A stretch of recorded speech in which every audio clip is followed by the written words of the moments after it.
이거 슬레이트 쳐주세요. 하나, 둘, 셋. 하나, 둘, 셋.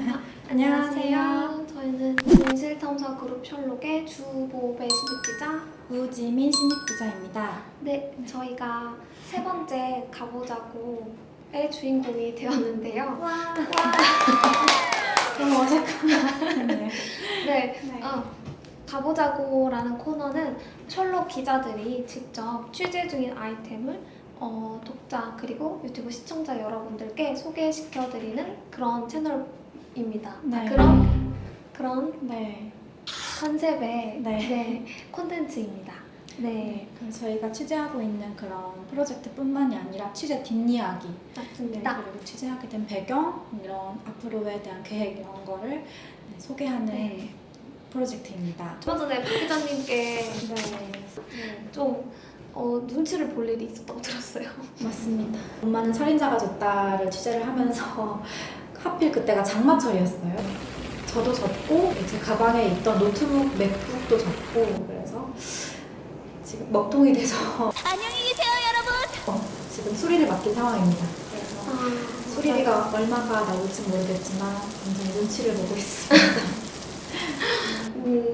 최근에 범죄 사건을 하나 취재하고 있다고 들었습니다. 네, 맞습니다. 어떤 사건이냐면요. 한 남자가 아파트로 이사를 옵니다.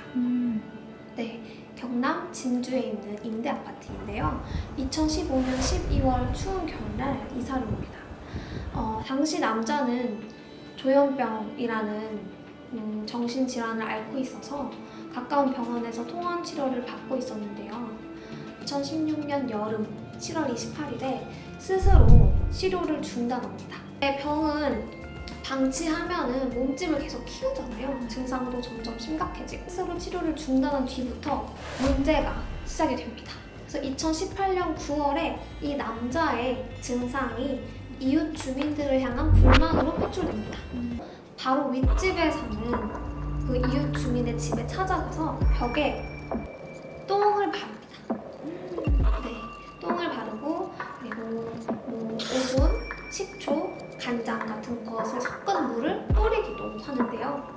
남자가 이러한 행동을 보인 이유는 조현병의 대표적인 증상인 바로 환청과 망상 때문입니다.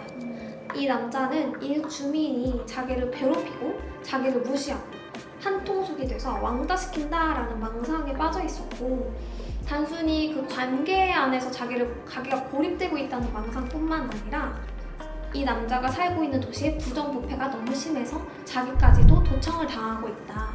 그건 자기 집에 몰래카메라가 설치됐다라는 망상도 앓고 있었습니다.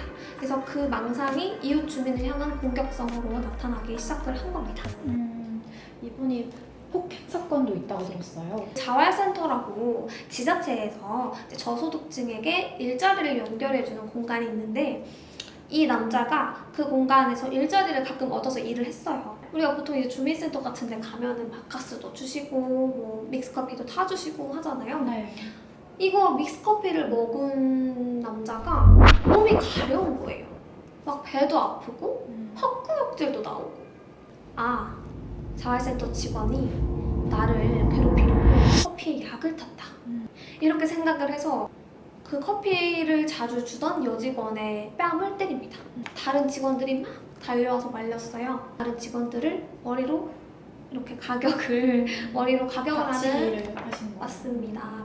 근데 이분의 이 폭행이 여기서 끝나지 않았다는 점이 이 번뇌에서 가장 중요한 점이에요.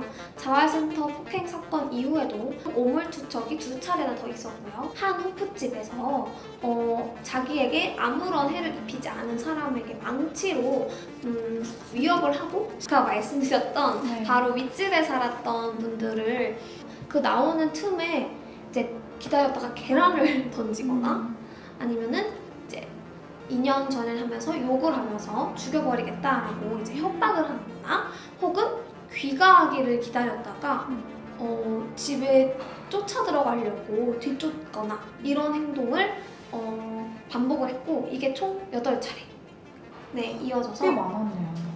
이 남자와 관련된 사건 때문에 경찰이 신고를 받고 출동한 횟수가 총 8차례 남자의 이름을 알 것 같기도 해요. 네, 바로 안인득 씨. 네, 안인득 씨입니다. 제가 지금 취재하고 있는 사건은 2019년 4월 17일에 있었던 진주 방화 살인 사건이고요. 미리 준비해둔 휘발유를 자기 집 거실에 뿌립니다. 이렇게 해서 불을 낸 다음에 비상계단 쪽으로 이동을 합니다. 피하는 화재 경보음이 울리니까 다른 주민분들도 대피를 했고 거기서 기다리고 있던 안인득을 마주치게 됩니다.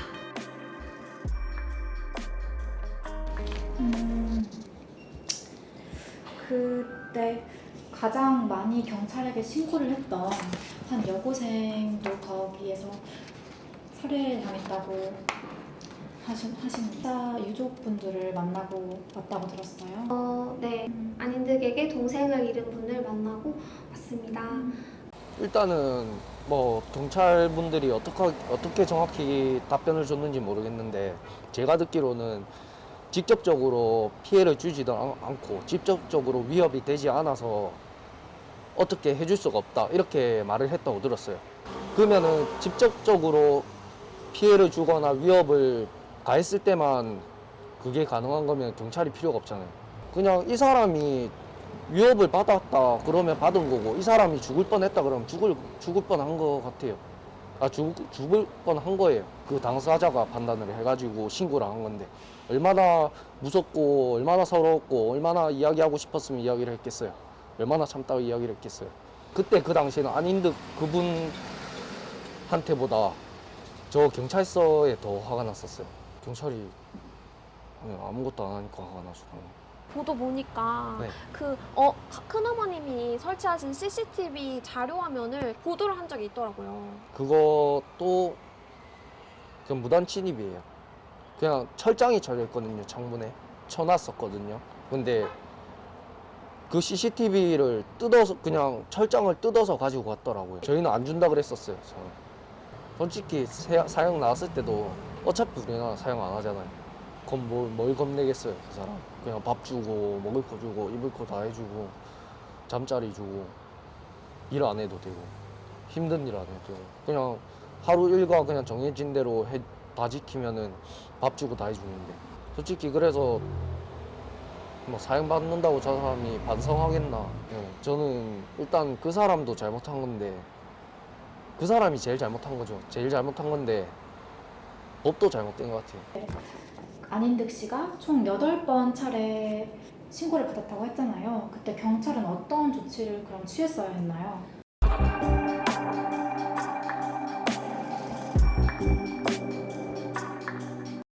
네, 지민 기자님도 네, 저먹지 않게 바쁘시잖아요. 맞습니다. 네.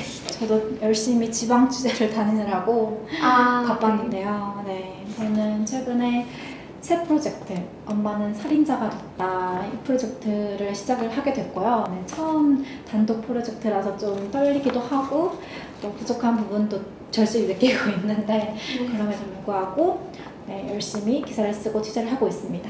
최근에 언론에서 그 부모가 발달장애 자녀를 살해하는 그런 사건이 계속 보도가 되고 있잖아요. 셜록이 판결문을 총 12건을 입수해서 취재를 했어요. 판결문 12건, 네. 그 사건들에 어떤 공통점이 있나요? 네, 저는 크게 3가지 공통점이 있었는데요. 첫 번째는 대체로 발달장애 자녀를 돌보는 사람이 엄마였어요. 여성이었고 여성이 혼자서 발달장애 아이를 돌보고 있었고 두 번째로는 우울증을 앓고 있었는데요. 우울증 약을 먹고 있거나 아니면 우울증으로 인해서 입원 경력이 있던 그런 엄마들이 많았습니다. 세 번째는 발달장애 자녀의 태도 이력이었습니다. 혼자 돌봄의 짐을 감당하지 못해서 정신병원이라든지 아니면 뭐 재활원이라든지 이런 곳에 입소를 시켰는데 중증 발달 장애이다 보니까 퇴소를 하는 사건이 많았는데요.